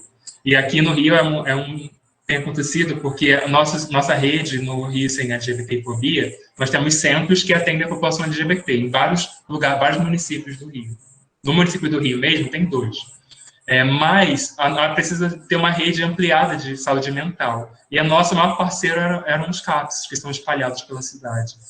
E eles estão sendo desmontados, e é muito triste ver isso, tentar entrar em contato e ver que não tem mais psicólogo, psicóloga, ou que já mudou, ou que já foi demitido de acordo com as perspectivas políticas daquele momento. Então, eu acho que, como a Miriam falou, isso fala muito de um projeto que a gente tem hoje atualmente, mas aí como a gente traz esse lugar do psicólogo clínico também como um lugar de potência e de escuta, de escuta que precisa estar ouvindo e vendo essas intersecções que oprimem os corpos. Eu não sei se eu respondi, mas eu acho que é isso que eu contribuí. Eu vou tentar responder essa questão, Kati, a partir da discussão que a Grada traz no livro dela, né, Memórias da Plantação, já que tanto eu quanto o Diego nós trouxemos essa referência aqui, e a Grada, eu tenho utilizado, né, essa parte na verdade, o livro dela em si, mas a discussão que ela traz, quanto aos mecanismos de defesa do ego, que ela vai explicitar, para compreender o racismo, né? E a gente pode ampliar isso, olhando também para as diferentes opressões, né, que vão ser colocadas nesses corpos, né, fundamentalmente, esses corpos políticos que passam por esse processo de subalternização, né, de vulnerabilização. Então, por exemplo, a Grada, ela vai trazer a negação, né, como mecanismo de defesa do ego, todo mundo conhece, mas a forma como ela discute isso e nos apresenta estratégias de como olhar para isso para desmantelar o seu racismo daqueles e daquelas, né, que querem fazer esse processo. Então, ela vai dizer que a negação, né, ela é seguida de 2 outros mecanismos, que é a cisão e a projeção, e ela vai dizer o seguinte, que a partir de uma informação original, por exemplo, nós somos racistas, pensando nas pessoas brancas, né, nos sujeitas brancas, nós somos racistas. Essa afirmativa, ela é refutada e projetada sobre os outros, né, eles são racistas. E aí, bom, esse processo vai fazer com que essa pessoa branca tire de si a responsabilidade pela manutenção e atualização do racismo no contemporâneo, né? E se há um psicólogo, uma psicóloga não vai escutar no setting terapêutico ou qualquer espaço, né, que vai estar atuando, considerando que a escuta é um dos nossos principais instrumentos de trabalho, vamos dizer assim, né? Bom, ainda pensando na negação, quando a Grada vai falar das pessoas negras, ela vai dizer que para diminuir o choque emocional e a tristeza, então, o sujeito negro vai dizer, eu nunca experienciei o racismo, né? A gente já ouviu isso um conjunto de vezes, mas, ao mesmo tempo, essa frase logo, às vezes, vem seguida de elementos que vão mostrando, né, que o racismo estava ali colocado. Bom, a Grada vai dizer, então, que após a negação vem a culpa, né, que é essa emoção que segue, né, a infração de uma interdição moral, e as pessoas comuns, então, respostas comuns à culpa são, por exemplo, a intelectualização ou a racionalização, ou ainda a descrença. Como é que a gente vai enxergar isso? E aí é importante, né, psicólogos e psicólogas estarem atentos e atentas. Então, no setting, a intelectualização ou a racionalização, ela aparece numa tentativa de justificar a lógica do racismo, de justificar uma ação racista, né? Então, por exemplo, que eu já ouvi, né? uma cliente branca traz um elemento para sua terapeuta também branca, né? E aí a terapeuta diz: se a maioria das pessoas negras são pobres, é compreensível que você imaginasse que ela não deveria estar naquele espaço, naquele momento, por exemplo. Né? Aqui ela está falando de uma pessoa negra que estava num determinado espaço e que essa pessoa estranhou, por que ela tem que estar lá? E essa pessoa começa a pensar, bom, por que eu estou questionando a presença daquela pessoa negra naquele espaço? Que é o que a Arada vai falar, né, quando ela vai para a biblioteca, de que a bibliotecária estranha a presença dela naquela biblioteca. Então, é um pouco isso. E a terapeuta, em vez de fazer a escuta no sentido de compreender essa situação racista, né, e de trabalhar essa questão, ela busca, então, justificar, né, aquela ação, aquele pensamento racista que a sua cliente teve, por exemplo, né. Em relação à descrença, é comum o quê? Né? Em qualquer espaço de escuta, um determinado questionamento, como, por exemplo, será que você não entendeu mal? Então, a pessoa negra narra uma situação, uma vivência, que ela nomeia como uma experiência da violência racista, e a terapeuta vai questionar, mas será que tu não entendeu mal? Ao invés de escutar, e fazer, se pensar também nesse processo, ela trabalha na perspectiva da descrença. Ou, será que isso não poderia acontecer com qualquer pessoa, inclusive branca? Por que está dizendo que aconteceu contigo porque tu é negra? Então, ela desacredita aquilo que o sujeito, a sujeita negra está trazendo, levando, né, para um espaço que deveria ser um espaço de escuta e acaba não sendo. E aí acaba silenciando novamente. Né? E essa pessoa não volta. Se ela se dá conta disso, ela não volta mais. Bom, depois vem a vergonha, a Grada vai trazer a vergonha, que é bem comum, né, as pessoas dizerem, como é que eu não pensei nisso antes? Que vergonha, eu acho que eu fiz tal coisa também, né? Mas as pessoas, inclusive, pessoas brancas, se imobilizam diante dessa vergonha, né? Também eu já ouvi de terapeutas brancas se questionarem, né? O que será que ela sente na minha frente, eu sendo uma pessoa branca?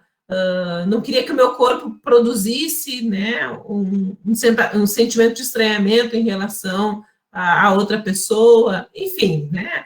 E a gente pode pensar, tem várias situações em que a vergonha aparece, mas ela não pode imobilizar, né? Ela não pode paralisar o sujeito, a sujeita branca que passa, né, por esse processo, porque depois dela vem o reconhecimento. Né? Então, eu preciso sentir a vergonha para reconhecer uma atitude racista, reconhecer o seu privilégio branco, reconhecer o seu racismo. Então, esse é um movimento também importante, que é na passagem pela vergonha que eu vou conseguir fazer o processo de reconhecimento, né? Olhando, então, para as pessoas brancas. Aí eu ouvi uma situação do tipo, sinto que a minha presença, só a minha presença violenta determinada paciente, né? E aí tinha um contexto, porque a paciente trazia algumas questões, que bom, no processo de transferência e contra-transferência, isso apareceu, né, para essa terapeuta. Então, tinha a ver com esse reconhecimento. Ela também reconhecia que a presença dela, a simples presença dela, sim, violentava, mas que ela precisava falar sobre isso naquele espaço, né? Elas precisavam se escutar sobre isso. Então, o que eu estou dizendo aqui, né? Agora eu estou dizendo que precisa ter, né, a construção desse espaço de escuta mútua, né? Dessa terapeuta branca poder escutar, se escutar e escutar o seu racismo ao escutar esse sujeito, mesmo sabendo que o espaço terapêutico não é dela, né? É da pessoa que ela está atendendo. Mas é fundamental esse movimento, né, de reconhecer o seu racismo, inclusive nesse espaço de escuta ou de não escuta, né? Também eu já ouvi, numa situação que a gente pode colocar como do reconhecimento, quando uma terapeuta diz, poxa vida, acho que o meu sono é porque eu não consigo escutar essa pessoa que é negra. Aquilo que ela antes justificava, né, do sono, a partir de outras perspectivas teóricas, ela começa a se dar conta que o sono era porque ela não conseguia escutar o racismo que estava colocado na narrativa daquela pessoa, porque o racismo dela não permitia essa escuta, né? E aí, depois do reconhecimento, vem a reparação. E a reparação significa a negociação do reconhecimento, né? Então, de fato, o Estado, né, que precisa do ato de reparar, né? Reparar os efeitos causados pelo racismo através da mudança aí de estruturas, enfim, né, do sistema que a gente vivencia, e fundamentalmente a partir do abandono dos privilégios. Então, tem privilégios que são possíveis de serem abandonados, né? E aí, obviamente, que a gente está numa etapa que é uma das mais difíceis, porque a branquitude não quer abandonar os seus privilégios. E penso, então, para terminar, que quando a Grada apresenta esses mecanismos de defesa do ego para falar desse processo como a pessoa branca vai vivenciar o racismo, a gente pode pensar isso em relação às pessoas, enfim, né, que vão expressar a sua orientação sexual, a sua sexualidade, a sua identidade de gênero, e que daqui a um pouco, né, essa terapeuta muitas vezes não consegue se haver com essas questões, que ela vai precisar também fazer essa escuta de si, né, para poder escutar o outro, escutar aquele que está na sua frente. E aí, para fechar, a Grada Quilomba vai dizer o quê? Que as pessoas brancas, né, ao invés de se perguntar, por exemplo, se elas são racistas, né, eu sou racista, na verdade, a pergunta tem que ser, como eu posso desmantelar o meu próprio racismo, né? Isso é falar da Grada Quilomba também. É esse o questionamento. Não se eu sou racista. Sim, as pessoas brancas são racistas. Essa sociedade, ela é estruturada pelo racismo. A questão é, como eu faço para desmantelar o meu próprio racismo? Acho que é isso.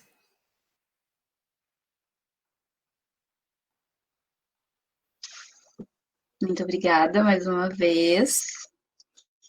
Aquela questão, né, eu acho que, se não me engano, da Angela Davis, de que não adianta a gente não ser racista, a gente tem que ser antirracista, né, e aí eu acho que foi muito bem esboçado de como a gente faz isso na prática, né.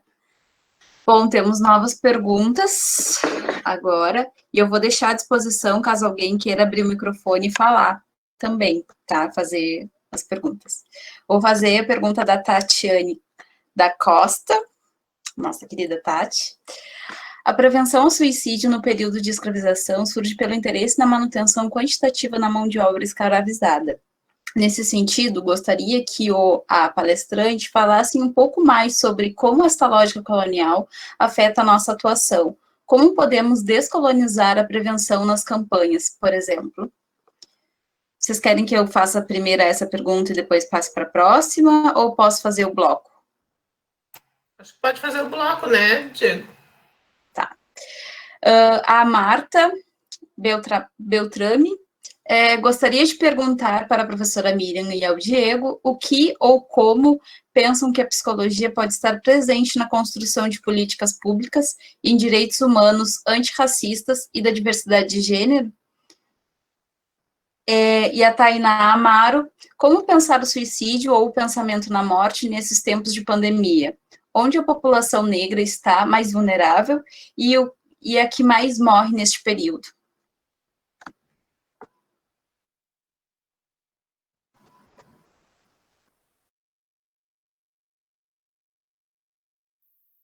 começar, Diego? Quer que eu comece? Pode começar agora, Emília, se você quiser. Tá, então são perguntas bem difíceis, né, gurias? Eu não vou trazer respostas aqui, vou pensar junto com vocês.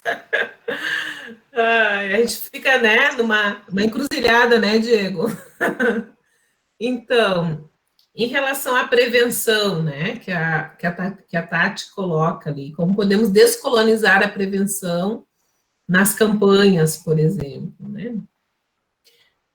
Tati, eu fico pensando aqui que uma questão fundamental, quando a gente olha também para a prevenção e para as campanhas, estou pensando alto aqui, né, a partir da nossa discussão, é justamente daqui a um pouco a gente sair desse conceito, né, do suicídio, que parte de uma perspectiva extremamente individual, né, e de responsabilidade individual do sujeito. Eu acho que aqui tem uma pista importante para a gente pensar novas campanhas, pensar novos processos de prevenção ao suicídio, né? E aí a ideia do suicidado, para mim, me parece que é uma pista extremamente importante. É a mesma coisa quando a gente fala do escravo e do escravizado, né? Então, tu desnaturaliza uma condição, tu desnaturaliza uma situação, né? Então, de novo, Tati, eu estou pensando alto aqui, né? Mas que quando a gente diz, ele cometeu suicídio, ela cometeu suicídio, tem uma carga aqui, né? Tem uma carga de responsabilização individual por um processo. E que a gente sabe que não é individual. Então, para mim, isso é uma pista para poder pensar, né, campanhas, pensar prevenção, tá? Em relação à segunda pergunta, que é como a psicologia, né, pode estar presente nas políticas públicas, Marta, eu entendo a psicologia como fundamental, ela tem um papel fundamental para pensar as políticas públicas numa perspectiva antirracista, numa perspectiva da diversidade de gênero, da diversidade sexual, e com esse grande instrumento que a gente tem, que é a nossa escuta, né? Inclusive, para pensar o próprio conjunto, né, a própria equipe onde a gente trabalha. Então, eu acho que é fundamental, só que isso tem que passar, né, também por um processo da nossa categoria, poder enxergar, sim, né, que a luta antirracista, ela é fundamental para a gente construir uma sociedade verdadeiramente democrática, no sentido de que, como diz a coalizão, né, de negros e negras, que enquanto houver racismo, a gente não tem democracia, e para a construção de uma democracia, ou seja, para que as pessoas sejam vistas nessa sociedade enquanto pessoas, enquanto sujeitos, enquanto humanos e humanas, é fundamental uma sociedade antirracista. E, do meu ponto de vista, a psicologia tem papel fundamental a partir desse nosso instrumento, que é a escuta, né? E aí eu não estou falando de uma escuta somente numa perspectiva individualizada, de uma escuta que ela é social, que ela é política, que ela é ética, que ela é posicionada, né, dentro desse campo da luta dos direitos humanos. Porque quando a gente vai discutir direitos humanos, às vezes é muito fácil quando a gente olha para os nossos iguais. Aí eu estou falando o quê? É muito fácil falar de direitos humanos quando a gente tira, né, a dimensão do racismo. Quando a gente coloca a dimensão do racismo, né, o que é comum mas eu não entendo muito bem. Eu não entendo como é que o racismo e a discussão de classe são as duas, né, são estruturantes dessa sociedade desigual. É isso que a psicologia precisa entender para construir, ajudar a construir políticas públicas com direitos humanos que seja de fato para todos os humanos, né? Porque também a própria ideia de direitos humanos, ela também é construída num período que era para um tipo de humanos, gente. Então, por exemplo, a Declaração Universal dos Direitos Humanos, ela é construída num período em que a Europa continuava tendo colônias, né, no continente africano. Então, direitos humanos para quem? Então, a própria conceituação de direitos humanos, ela precisa ser problematizada e descolonizada, né, para que, então, negros e negras sejam, de fato, vistas, sentidas, percebidas como humanos e humanas, né? Como ser, e não como o não ser, como ainda hoje nós estamos colocados nessa sociedade que é estruturada pelo racismo, pelo classismo e pelo sexismo. E tentando responder um pouco a Tainá, como pensar o suicídio ou pensamento na morte, né, nesses tempos de pandemia. Alguns estudos, né, Tainá, têm apontado aí que a saúde mental vai ser a terceira, a quarta onda, né, dessa pandemia que a gente está vivenciando hoje, a pandemia do coronavírus. E aí, sim, se a gente não sair dessa caixinha construída por essa lógica colonial, eurocêntrica, a partir, né, dos mesmos cânones europeus, a gente vai só reproduzir mais do mesmo, né? Então, a população negra é a mais vulnerabilizada por esse Estado necropolítico, por esse Estado genocida, e se nós não olharmos para a saúde mental pensando na intersecção de raça, classe, gênero, sexualidade, a gente vai continuar produzindo a morte, né? O Estado vai continuar produzindo a morte. Então, o Diego traz aqui, né, uma fundamentação importante para pensar a interseccionalidade, e ela é fundamental para a saúde mental. Se a gente não avançar nesse sentido, a gente só vai reproduzir o que está colocado aí há muito tempo, né? Acho que é isso, eu tentei falar um pouquinho de cada questão. Diego, tudo contigo. Perguntas muito difíceis mesmo. Mas a Miriam já deu conta de algumas questões, e, quer dizer, mesmo que a gente está conversando aqui. E quando você fala, Miriam, quando você responde a pergunta da Marta sobre políticas públicas, me remete a uma questão que tem vindo muito à tona nos debates em psicologia, principalmente no meio acadêmico, mas também, imagino que nas discussões sobre políticas públicas, e sobre a questão do lugar de fala, como isso tem sido usado pela branquitude, como não se implicar com a questão do racismo, como não entrar nessa discussão. Eu vejo muito sendo utilizado esse termo utilizado equivocadamente, para você não entrar na discussão. E isso vai de conta ao que você está falando mesmo, sobre escuta, né? Sobre se responsabilizar, se culpabilizar, aqueles movimentos que você traz da Grada, de escutar, de assumir a culpa, de se responsabilizar. Eu vejo isso nesse lugar do não se responsabilizar e também do não se entender como racializado ou racializada, quando a raça branca é uma raça. Então, quando você pensa que os estudos têm que ser fundamentados por um viés interseccional, eu estou falando de raça, estou falando de branquitude, estudos de branquitude também.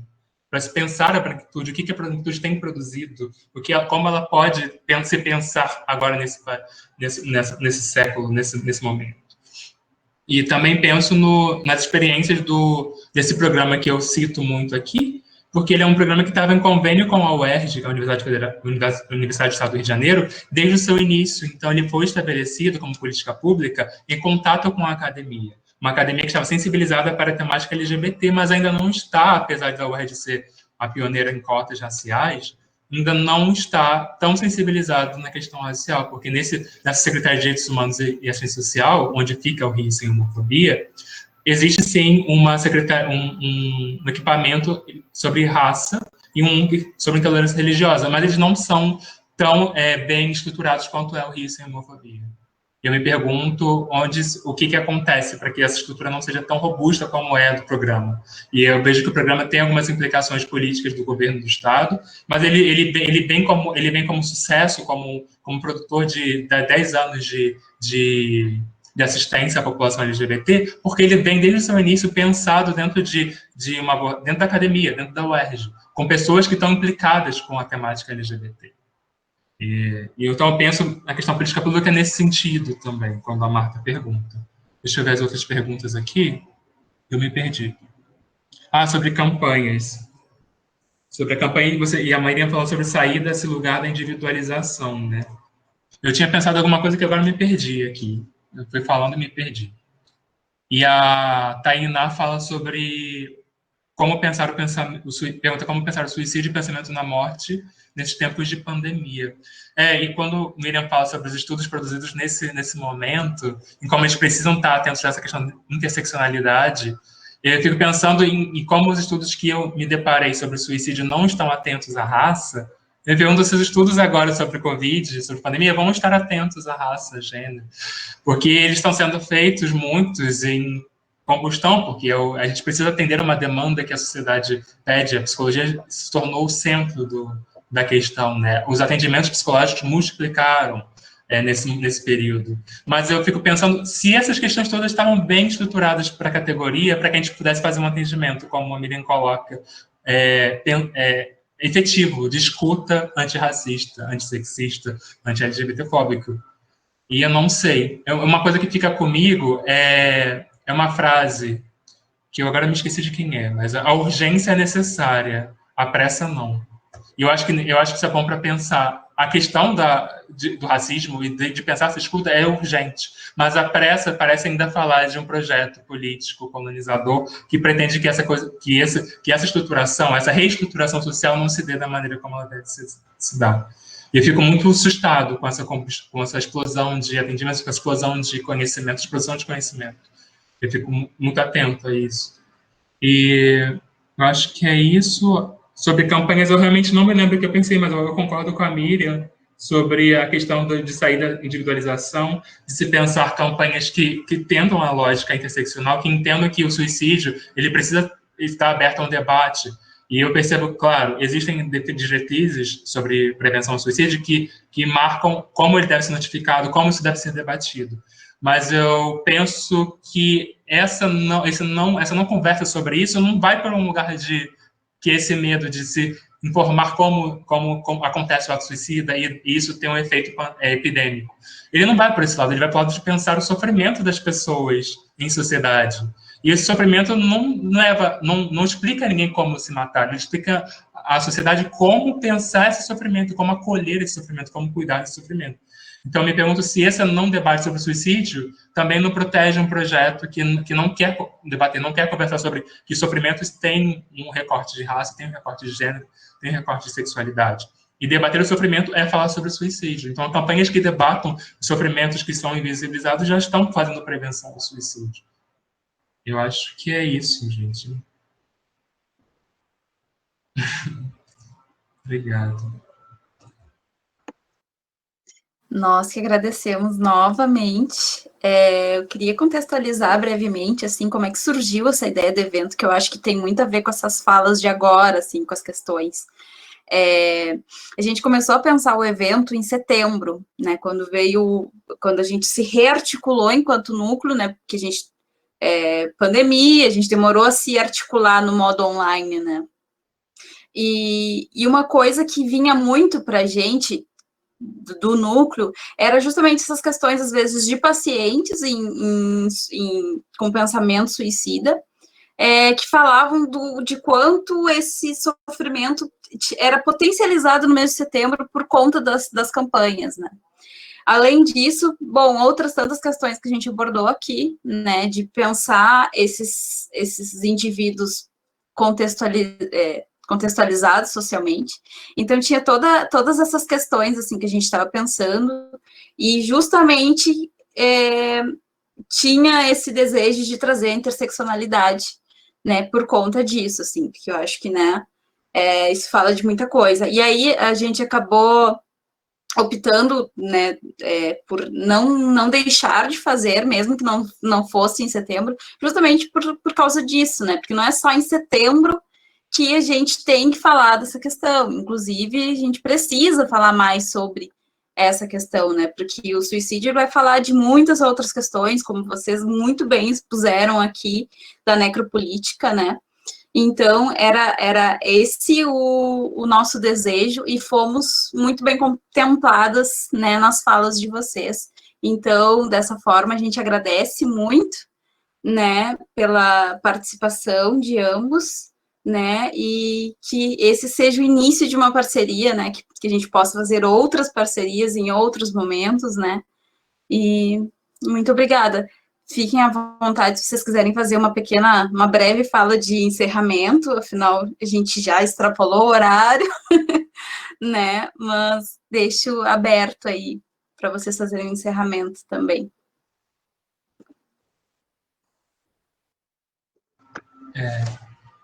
Eu sou muito grato pelo convite, foi muito boa a conversa, Miriam, muito obrigado, tipo uma aula, foi muito bom estar contigo, estar com você, Catiene, com todas as pessoas que estiveram aqui presentes. Eu vou terminar, não falo nada, eu vou ler um poema de Conceição Evaristo, chamado Apesar das Acontecências do Banzo. Apesar das acontecências do banzo, há de nos restar a crença na precisão de viver e a sapiente leitura das entrefalhas da linha vida. Apesar de, uma fé há de nos afiançar de que, mesmo estando nós entre rochas, não haverá pedra a nos entupir o caminho. Nas acontecências do banzo, a pesar sobre nós, há de nos aprumar coragem. Morros em ponta de faca valem, afiam os nossos desejos, neutralizando o corte da lâmina. Das acontecências do banzo, brotará em nós o abraço à vida, e seguiremos nossas rotas de sal e mel, por entre salmos, axés e aleluias. Obrigado.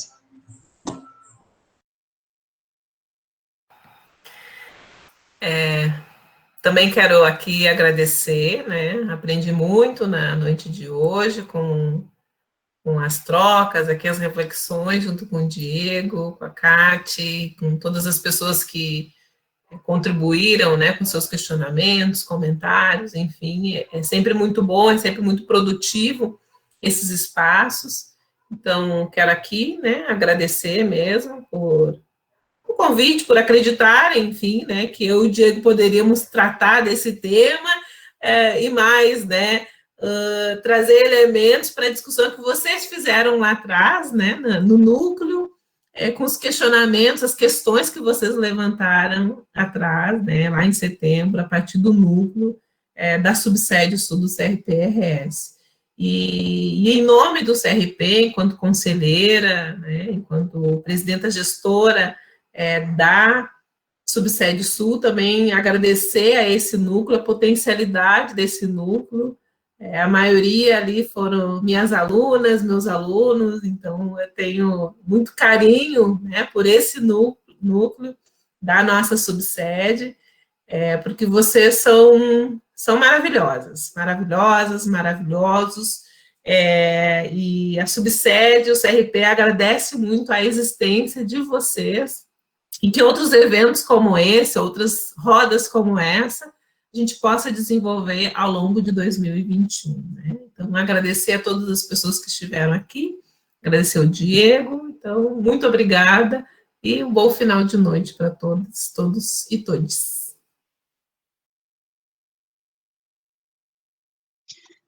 Muito obrigada. Obrigada pelo poema, obrigada, professora Miriam, pelas palavras, né, pelo apoio de sempre, né? Realmente esse núcleo ali tem uma potência que, quando a gente retomou as reuniões, todas nós ficamos assim, ai, que bom que retomamos, porque realmente a gente sente também, e que bom que está acontecendo as coisas. Também fico muito feliz. E boa noite a todos e todas, né? Que a gente possa se ver em breve.